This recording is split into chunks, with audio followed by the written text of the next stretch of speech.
La tradición oral, la transmisión oral,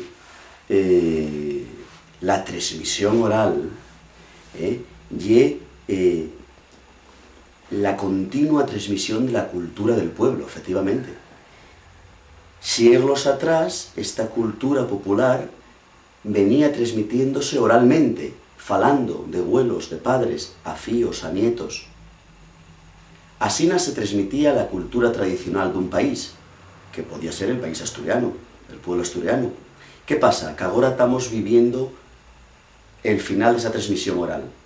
Cambió la sociedad, los abuelos non cuenten a los nietos, ya non viven nin con los nietos, e por eso agora é tan urxente la recollida dese patrimonio que se transmitía oralmente, porque va a perderse para poder seguir transmitiéndolo e para poder tener la nuestra identidad y la nuestra cultura. ¿Cuál es la cultura de Asturias? La cultura de un país, sea el asturiano, sea el gallego, sea el país que sea, un conjunto de muchas cosas. Está la lengua, está la so música tradicional, está la so mitología, los sos cuentos populares, les sos creencias, los sos usos, los sos traballos. Y es tan amplio que es casi imposible definir qué es la cultura de un país.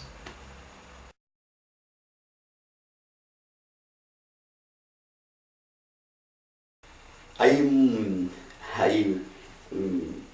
mucho vocabulario, non solo de vocabulario de pallabres, non solo falo de pallabres, falo de pallabres perdíes, falo de cantares perdíos, falo de cuentos escaicíos, que efectivamente tan na mente, tan na cabeza de los nuestros mayores, de la nuestra xente vieja, que lle de la que yo voy a mamar, son les meus fontes onde yo bebo. Esa cultura está ahí dentro.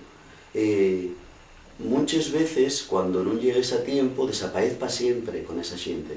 Esa xente non é eterna, por eso é tan importante ir buscar eses pallabres olvidaes, eses pallabres desconocíes, eses pallabres que están sin recoller para las nuevas generaciones, para los viejos y los normales, pero ahora están olvidaes.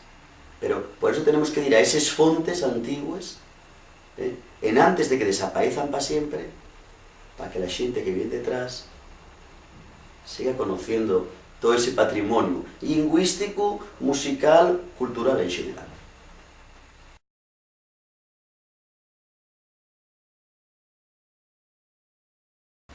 La memoria siempre es fala na lingua materna, siempre es fala na lingua materna.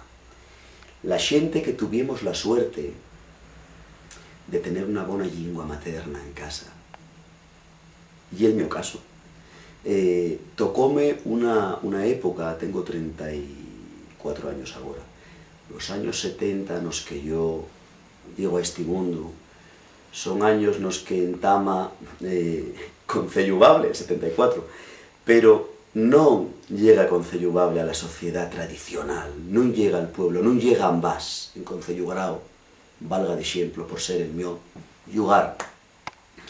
Pero en Ambás, en Concello Grao e en tantos lugares de Asturias, aunque non había conciencia lingüística, sí había lingua. Aunque era unha lingua maltratada, las escuelas, y una lingua con prejuicios para los propios falantes, ahí estaba la lingua. Mi padre, mi madre, mi abuelo, mi abuela, los meus vecinos de Ambás, falaban y falan asturiano. Yo, ese es el primer idioma que siento, y el primer idioma en el que se me canten les añaes, los primeros cantares que siente un ser humano en la vida. Y aunque vino detrás la escuela, con la lengua castellana, el instituto, la universidad, y pude ponerme a la contra del meu idioma porque todo era para ponerse a la contra por la cantidad de factores externos que atacaban esa identidad, aunque yo tuviera en contra del asturiano, pensaría y soñaría en asturiano porque es la mi lengua materna.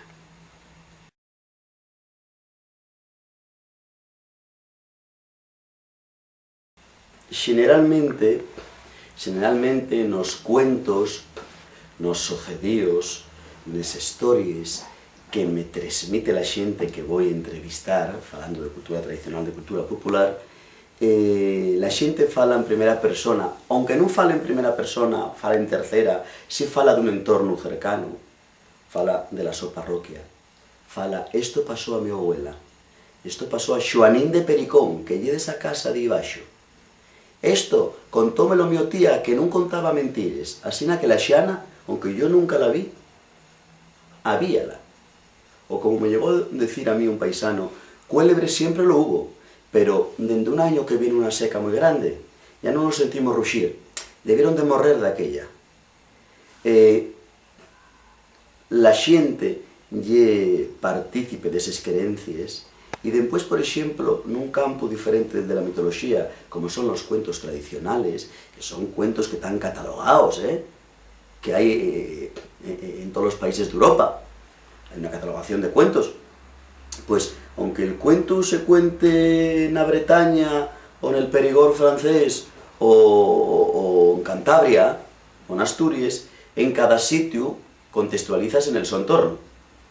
Na Bretaña, Lorro igual estaba metido en el ventano dunha casa marineros de Lorián, e en Asturias el queso igual está nun horro de la parroquia de San Magrao, pero al final el cuento é el mesmo, pero siempre contextualizado en el su entorno.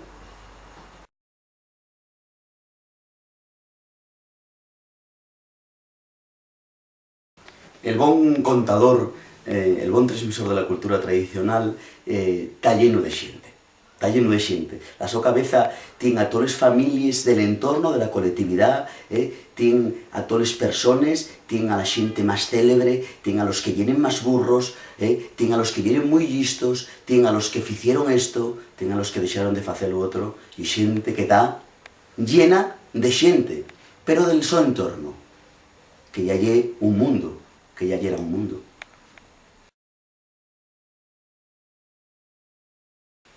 Yo también tengo la mi tradición oral, la que me transmitieron na mi familia, non la que yo recuello en toda la xeografía asturiana, la que deprendí de mi abuela.